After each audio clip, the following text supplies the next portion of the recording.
ರಾಜ್ಯ ರಾಜಕಾರಣದಲ್ಲಿ ಯತೀಂದ್ರ ಸಿದ್ದರಾಮಯ್ಯ ಹೇಳಿಕೆ ಭಾರೀ ಸಂಚಲನವನ್ನೇ ಸೃಷ್ಟಿ ಮಾಡಿದೆ.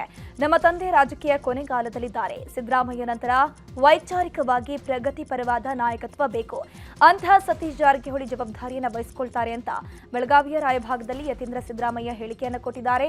ಈ ಮೂಲಕ ಡಿಕೆಶಿಗೆ ಪರ್ಯಾಯವಾಗಿ ಸತೀಶ್ ಜಾರಕಿಹೊಳಿ ನಾಯಕತ್ವವೂ ಇದೆ ಎಂಬ ಸಂದೇಶ ರವಾನೆಯಾಗಿದೆ. ನವೆಂಬರ್ ಕ್ರಾಂತಿ ಚರ್ಚೆ ನಡುವೆ ಯತೀಂದ್ರ ಹೇಳಿಕೆ ಭಾರೀ ಚರ್ಚೆಗೆ ಗ್ರಾಸವಾಗ್ತಿದೆ. ಇವತ್ತು ತಂದೆಯವರು ಇನ್ನೇನು ರಾಜಕೀಯ ಕೊನೆಗಾಲದಲ್ಲಿದ್ದಾರೆ, ಅವರ ರಾಜಕೀಯ ಬದುಕಿನ ಕೊನೆ ಘಟ್ಟದಲ್ಲಿದ್ದಾರೆ. ಅಂತ ಸಮಯದಲ್ಲಿ ಈ ರೀತಿ ವೈಚಾರಿಕವಾಗಿ ಪ್ರಗತಿ ಪರವಾದಂತ ಸಿದ್ಧಾಂತ ಇಟ್ಕೊಂಡಿರೋರಿಗೆ ಮಾರ್ಗದರ್ಶನ ಮಾಡೋದಕ್ಕೆ ಅವ್ರಿಗೆ ನೇತೃತ್ವ ವಹಿಸ್ಕೊಳ್ಳೋಕೆ ನಾಯಕರು ಬೇಕು. ಜಾರಕಿಹೊಳಿ ಅವರು ಅಂತ ಒಂದು ಜವಾಬ್ದಾರಿಯನ್ನು ವಹಿಸ್ಕೋತಾರೆ. ಕಾಂಗ್ರೆಸ್ ಪಕ್ಷ ಸಿದ್ಧಾಂತ ನಂಬಿಕೆ ಇಟ್ಕೊಂಡಿರುವಂತ ಎಲ್ಲ ರಾಜಕಾರಣಿಗಳಿಗೆ, ಯುವ ನಾಯಕರಿಗೆ ಅವರು ಮಾದರಿಯಾಗಿ ನಮ್ಮನ್ನು ಮುನ್ನಡೆಸ್ತಾರೆ ಅನ್ನೋ ಒಂದು ನಂಬಿಕೆ ನನಗಿದೆ. ಇವತ್ತು ತಂದೆಯವರು ಯತೀಂದ್ರ ಹೇಳಿಕೆಗೆ ಮಂತ್ರಾಲಯದಲ್ಲಿ ಡಿಸಿಎಂ ಡಿಕೆ ಶಿವಕುಮಾರ್ ಕೌಂಟರ್ ಕೊಟ್ಟಿದ್ದಾರೆ. ಅವರು ಏನ್ ಹೇಳಿದ್ದಾರೆ ಅವರನ್ನೇ ಕೇಳಬೇಕು. ಅದನ್ನ ನನ್ ಕೇಳಿದ್ರೆ ನಾನು ಏನಂತ ಹೇಳಲಿ ಅಂತ ಹೇಳಿದ್ದಾರೆ. ಮುಂದಿನ ಸಿಎಂ ಯಾರು ಅನ್ನೋ ಚರ್ಚೆ ವಿಚಾರಕ್ಕೂ ರಿಯಾಕ್ಷನ್ ಕೊಟ್ಟಿದ್ದು, ನನ್ನ ಬಗ್ಗೆ ಯಾರು ಚರ್ಚೆ ಮಾಡುವ ಅವಶ್ಯಕತೆ ಇಲ್ಲ. ಪಾರ್ಟಿ ಹೇಳಿದ ಕೆಲಸವನ್ನ ನಾನು ಸಿದ್ದರಾಮಯ್ಯನವರು ಮಾಡ್ಕೊಂಡು ಹೋಗ್ತಿದ್ದೀವಿ ಅಂತ ಹೇಳಿದ್ದಾರೆ. ಅದಕ್ಕೆ ನಾನು ಬದ್ಧನಾಗಿದ್ದೇನೆ ಅಂತಂದ್ರು. ಅವ್ರು ಏನು ಹೇಳಿದ್ದಾರೆ ನೀವು ಅವ್ರು ಕೇಳಬೇಕು, ನನಗೆ ಕೇಳಿದ್ರೆ ನನಗೇನು ಅವಶ್ಯಕತೆ, ಯಾರು ಚರ್ಚೆ ನನ್ನ ಬಗ್ಗೆ ಚರ್ಚೆ ಮಾಡೋಂಥ ಅವಶ್ಯಕತೆ ಇಲ್ಲ. ನಾನು ಸಿದ್ದರಾಮಯ್ಯನವ್ರು ಏನು ಹೇಳಿದ್ದೀವಿ, ಪಾರ್ಟಿ ಏನು ಹೇಳ್ತದೆ ನಾವು ಒಟ್ಟಿಗೆ ಸೇರಿ ಕೆಲಸ ಮಾಡ್ಕೊಂಡು ಹೋಗ್ತೀವಿ ಅಂತ ಆ ಕೆಲಸಕ್ಕೆ ನಾನು ಬದ್ಧನಾಗಿ. ಯತೀಂದ್ರ ಹೇಳಿಕೆಗೆ ಶಾಸಕ ಅಜಯ್ ಸಿಂಗ್ ಕೂಡ ರಿಯಾಕ್ಷನ್ ಕೊಟ್ಟಿದ್ದಾರೆ. ಯತೀಂದ್ರ ಅವರ ಬಳಿ ನಾನು ಮಾತನಾಡಿದ್ದೀನಿ, ಹಾಗೆ ಹೇಳಿಲ್ಲ ಅಂತ ಹೇಳಿದ್ದಾರೆ. ಈಗ ಸಿಎಂ ಕುರ್ಚಿ ಖಾಲಿ ಇಲ್ಲ ಅಂತ ಹೇಳಿದ್ದಾರೆ. ಮುಂದಿನ ಸಿ ಎಂ ಅಂತ ನಾನು ಅದೇ ಕೇಳಿದಲ್ಲ ಅವ್ರಿಗೆ, ನೀವು ಮುಂದಿನ ಸಿ ಎಂ ಅಂತ ಇಲ್ಲ, ನಾ ಹಂಗೆ ಹೇಳಲೇ ಇಲ್ಲ. ಪ್ರೆಸ್ ಅವ್ರು ಕೂಡ ಬಹುಶಃ ಅದರ ಅಂದ್ಕೊಂಡಿದ್ದಾರೆ. ಆದರೆ ನಾನು ಆ ಒಂದು ಯಾವ ಕಾರಣಕ್ಕೂ ಆ ಥರ ಹೇಳಿಲ್ಲ. ನಮ್ಮ ತಂದೆಯವರು ಇವತ್ತಿನ ದಿವಸ ಮುಖ್ಯಮಂತ್ರಿ ಇದ್ದಾಗ ನಾನು ಇನ್ನೊಬ್ಬರು ಮುಂದಿನ ಮುಖ್ಯಮಂತ್ರಿ ಅಂತ ಇನ್ನೊಬ್ಬರ ಹೆಸರು ಹೇಳಕ್ಕೆ ಹೆಂಗೆ ಸಾಧ್ಯ ಅಂತ ಹೇಳಿದ್ದಾರೆ ಅವರು. ಅಲ್ಲ, ಮುಂದೆ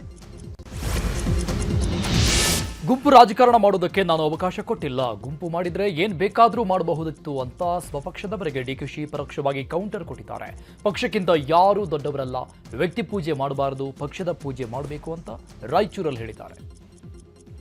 ಪಕ್ಷಕ್ಕಿನ್ನ ವ್ಯಕ್ತಿ ಯಾವ ಕಾರಣಕ್ಕೂ ದೊಡ್ಡವರಿಲ್ಲ. ಯಾವಾಗಲೂ ವ್ಯಕ್ತಿ ಪೂಜೆ ಮಾಡೋಕೆ ಹೋಗಬಾರ್ದು. ನೀವೇನಿದ್ರು ಪಕ್ಷದ ಪೂಜೆಯನ್ನ ಮಾಡಬೇಕು.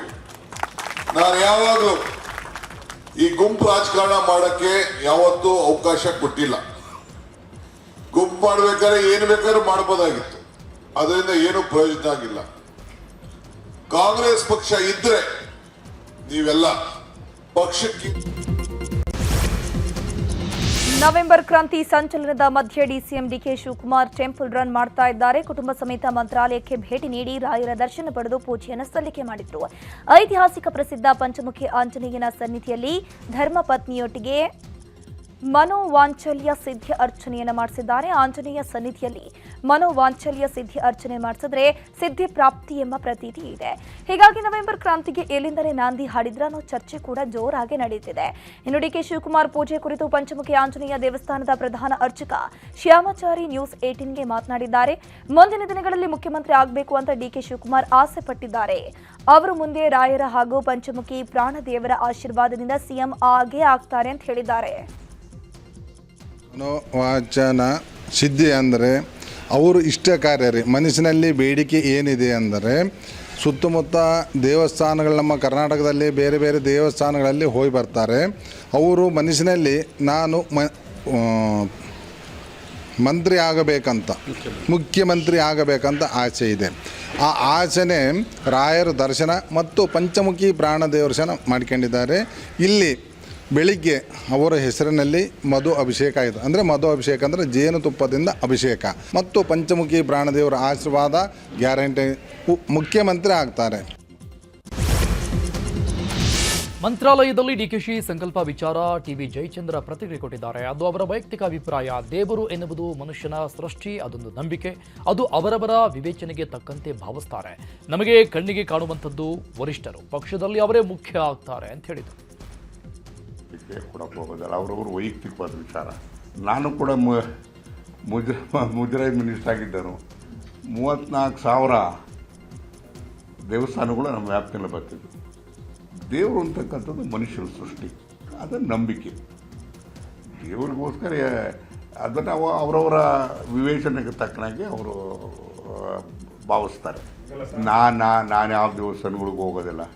ನನಗೆ ದೇವಸ್ಥಾನ ಏನು ಯಾವುದಪ್ಪ ಅಂತಂದರೆ ತುಮಕೂರು ಜಿಲ್ಲೆ ಸಿರಾ ಕ್ಷೇತ್ರ ಮತ್ತು ಜನರಿಗಿನ್ನ ದೊಡ್ಡ ದೇವರು ಯಾವುದೂ ಇಲ್ಲ.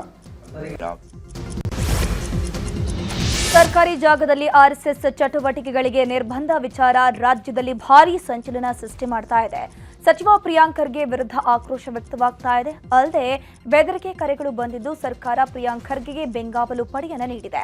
ಗುಪ್ತಚರ ಇಲಾಖೆ ಮಾಹಿತಿಯಂತೆ ಇಂದಿನಿಂದ ಎಸ್ಕಾಟ್ ನೀಡಿರುವಂತದ್ದು. ಆದರೆ ಪ್ರಿಯಾಂಕ್ ಖರ್ಗೆ ಎಸ್ಕಾಟ್ ಅನ್ನು ತಿರಸ್ಕರಿಸಿದ್ದು ಮನೆ ಬಳಿಗೆ ಬೆಂಗಾವಲು ವಾಹನ ನಿಂತಿದೆ.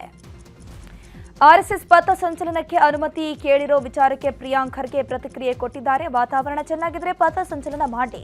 ಮೊನ್ನೆ ದಲಿತ ಸಂಘಟನೆಗಳು ಅನುಮತಿಯನ್ನ ಕೇಳಿವೆ. ಮಾನದಂಡ ಎಲ್ಲರಿಗೂ ಅನ್ವಯ ಆಗುತ್ತೆ. ಮುಂಚೆಯಿಂದಲೂ ನಾವು ಆರ್ಎಸ್ಎಸ್ಗೆ ಟಾರ್ಗೆಟ್ ಆಗಿದ್ದೀವಿ. ಸಿಎಂ ಖರ್ಗೆ, ಡಿಸಿಎಂ ಸಾಹೇಬ್ರು ಎಲ್ಲರೂ ಟಾರ್ಗೆಟ್ ಆಗಿದ್ದೇವೆ ಅಂತ ಹೇಳಿದ್ದಾರೆ. ನೋಡಿ, ಈ ಮೊನ್ನೆ ಭೀಮ್ ಆರ್ಮಿಯವರು ಇರ್ಬೋದು, ದಲಿತ ಪ್ಯಾಂಥರ್ ಅವರು ಇರ್ಬೋದು, ಇನ್ನು ಕೆಲವು ಸಂಘಟನೆಗಳು ಇಲ್ಲಿ ನಿಮ್ಮ ಚಾಮರಾಜನಗರ, ಮೈಸೂರಿನಲ್ಲೂ ಕೂಡ ಹೇಳಿದ್ದಾರೆ, ನಮಗೂ ಅವಕಾಶ ಕೊಡಿ, ನೀಲಿ ಶರ್ಟ್ ಹಾಕ್ಕೊಂಡು ದೊಣ್ಣೆ ತೊಗೊಂಡು ನಾವು ಪಥಸಂಚಲನ ನಾವು ಮಾಡ್ತೀವಿ ಅಂತ. ಈಗ ಒಂದು ಗೌರ್ಮೆಂಟ್ ಆದೇಶ ಇದೆ ಅಪ್ಪ, ಅದು ಭೀಮ್ ಆರ್ಮಿಗೂ ಅನ್ವಯಿಸ್ತದೆ, ಬೇರೆ ಸಂಘಟನೆಗಳಿಗೂ ಅನ್ವಯಿಸ್ತದೆ, ಅಷ್ಟೇ ಅಲ್ವಾ. ವಾತಾವರಣ ಚೆನ್ನಾಗಿದ್ದರೆ ಅವ್ರು ಯಾವುದಾದ್ರೂ ನಿಗದಿತ ಸ್ಥಳ ಕೊಟ್ಟರೆ ಅಥವಾ ಪಥಸಂಚಲನೆ ಮಾಡಬೇಕು ಅಂದರೆ ಮಾಡಿ, ತೊಂದರೆ ಇಲ್ಲ. ಅದೇನಿದೆ ಲೆಟ್ ಇಟ್ ಬಿ ಇವ್ಯಾಲ್ಯೂಯೇಟೆಡ್ ಅಲ್ಲ. ಕರ್ನಾಟಕ ಬಿಜೆಪಿ ಮತ್ತು ಸಚಿವ ಪ್ರಿಯಾಂಕ್ ಖರ್ಗೆ ನಡುವಿನ ಟ್ವೀಟ್ ವಾರ್ ಮುಂದುವರೆದಿದೆ. ಈ ಮಧ್ಯೆ ಹಳೆಯ ವಿಡಿಯೋವೊಂದನ್ನು ಪ್ರಿಯಾಂಕ್ ಖರ್ಗೆ ಬಿಡುಗಡೆ ಮಾಡಿದ್ದಾರೆ. ಮಾಜಿ ಮುಖ್ಯಮಂತ್ರಿ ಯಡಿಯೂರಪ್ಪ ಮತ್ತು ಮಾಜಿ ಕೇಂದ್ರ ಸಚಿವ ದಿವಂಗತ ಅನಂತಕುಮಾರ್ ನಡುವಿನ ಸಂಭಾಷಣೆ ಬಹಿರಂಗಪಡಿಸಿದ್ದಾರೆ. ಇದರಲ್ಲಿ ಇಬ್ಬರು ನಾಯಕರು ಹೈಕಮಾಂಡ್ ಕಾಣಿಕೆ ಬಗ್ಗೆ ಮಾತನಾಡಿದ್ದಾರೆ. ಈ ಬೆನ್ನಲ್ಲೇ ಪ್ರಿಯಾಂಕ್ ಖರ್ಗೆ ವಿಡಿಯೋ ಪೋಸ್ಟ್ಗೆ ಐಶ್ವರ್ಯ ಅನಂತಕುಮಾರ್ ಟಾಂಗ್ ಕೊಟ್ಟಿದ್ದಾರೆ. ಅನಂತಕುಮಾರ್ ಕೆಲಸವನ್ನ ನಿಮ್ಮ ಪಕ್ಷದ ನಾಯಕರೇ ಮೆಚ್ಚಿದ್ದಾರೆ, ಇದನ್ನು ನೀವು ಮರೆತಂತೆ ಕಾಣಿಸ್ತಾ ಇದೆ. ವಿಡಿಯೋದಲ್ಲಿನ ಚರ್ಚೆಯ ಹಿನ್ನೆಲೆ ಮೊದಲು ತಿಳಿದುಕೊಳ್ಳಿ, ನೆನಪಿಟ್ಕೊಳ್ಳಿ, ಸತ್ಯ ಯಾವತ್ತೂ ಹೊರಗಡೆ ಬಂದೇ ಬರುತ್ತೆ ಅಂತ ಕೌಂಟರ್ ಕೊಟ್ಟಿದ್ದಾರೆ. ಅನಂತಕುಮಾರ್ ಪುತ್ರಿ ಐಶ್ವರ್ಯ ಪೋಸ್ಟ್ಗೆ ಸಚಿವ ಪ್ರಿಯಾಂಕ್ ಖರ್ಗೆ ಪ್ರತಿಕ್ರಿಯೆ ಕೊಟ್ಟಿದ್ದಾರೆ. ಅವರು ರಾಜಕೀಯದಲ್ಲಿ ಇದ್ದಾರೋ ಇಲ್ವೋ ಗೊತ್ತಿಲ್ಲ, ವಿಡಿಯೋದಲ್ಲಿ ಅನಂತಕುಮಾರ್ ಇದ್ದಾರೆ, ಅದು ಯಾರ ಧ್ವನಿ ಅಂತ FSL ರಿಪೋರ್ಟ್ ಇದೆ. ಬಿಜೆಪಿ ನಾಯಕರು ಅವರ ಕುಟುಂಬದ ಬಗ್ಗೆ ಹೇಗೆ ನಡೆದುಕೊಂಡ್ರು ಅನ್ನೋದು ಗೊತ್ತಿದೆ. ಈ ಬಗ್ಗೆ ಜನರೇ ಚರ್ಚೆ ಮಾಡಿದ್ದಾರಲ್ವಾ ಅಂತ ಸಮರ್ಥನೆ ಮಾಡಿಕೊಂಡಿದ್ದಾರೆ.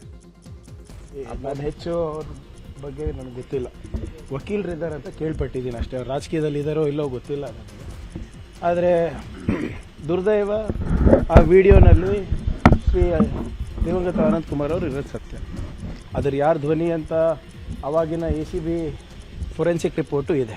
ಅವರ ಕುಟುಂಬಕ್ಕೆ BJPಯವರು ಹೇಗೆ ನಡ್ಕೊಂಡ್ರು ಕೂಡ ಅಂತ ಜನ ಚರ್ಚೆ ಮಾಡ್ತಾ ಇದ್ದಾರೆ. ಸೊ ನನಗಿಂತ ಚೆನ್ನಾಗಿ ಅವ್ರಿಗೆ ಗೊತ್ತಿದೆ. I don't think I should be commenting on that. ಇದೇ ವಿಚಾರಕ್ಕೆ ಪ್ರಿಯಾಂಕ್ ಖರ್ಗೆ ವಿರುದ್ಧ ಬಿಜೆಪಿ ಶಾಸಕ ಅಶ್ವಥ್ ನಾರಾಯಣ ಕಿಡಿಕಾರಿದ್ದಾರೆ. ಪ್ರಿಯಾಂಕ್ ಖರ್ಗೆ ಅಂದ್ರೆ ಎಡಬಟ್ಟಲ್ವಾ, ಆತುರಾತುರದಿಂದ ಎಡಬಟ್ಟು ಮಾಡ್ತಿದ್ದಾರೆ. ಇದರಿಂದ ಕಾಂಗ್ರೆಸ್ ಪಕ್ಷವು ಎಡಬಟ್ಟಲ್ಲಿ ಸಿಲುಕಿ ಹಾಕಿಕೊಳ್ಳುತ್ತೆ. ನಿಮ್ಮ ಪಕ್ಷದ ಭ್ರಷ್ಟಾಚಾರದ ಬಗ್ಗೆ ಸಿದ್ದರಾಮಯ್ಯ ಏನ್ ಹೇಳಿದ್ರು ಅನ್ನೋದನ್ನ ಅನಂತಕುಮಾರ್ ಅವರು ಯಡಿಯೂರಪ್ಪನವರಿಗೆ ಹೇಳಿದ್ದಾರೆ ಅಂತ ತಿಳಿಸಿದ್ದಾರೆ. ಇವರಿಗೆ ನಾವು ಪ್ರತಿದಿನನೂ ರಿಯಾಕ್ಟ್ ಮಾಡೋದು ಅವರ ಒಂದು ಪಕ್ಷದ ಭ್ರಷ್ಟಾಚಾರ ವಿಚಾರದಲ್ಲಿ ಅನಂತಕುಮಾರ್ ಅವರು ಯಡಿಯೂರಪ್ಪನವರು ಮಾತಾಡ್ತಿರುವಂಥದ್ದು ಇದೆ. ಹಾಗಾಗಿ ಸಿದ್ದರಾಮಯ್ಯನವ್ರು ಏನು ಹೇಳಿದ್ರು ಅಂತ ಹೇಳ್ತಿರುವಂಥದ್ದು ಅನಂತಕುಮಾರ್ ಅವರು ಯಡಿಯೂರಪ್ಪನವ್ರಿಗೆ ಹೇಳ್ತಿರುವಂಥದ್ದು, ಅದಾದ ಎಕ್ಸ್ಪ್ಲೇನ್ ಮಾಡ್ತಿರುವಂಥದ್ದು ವಿಷಯ ಇವರಿಗೆ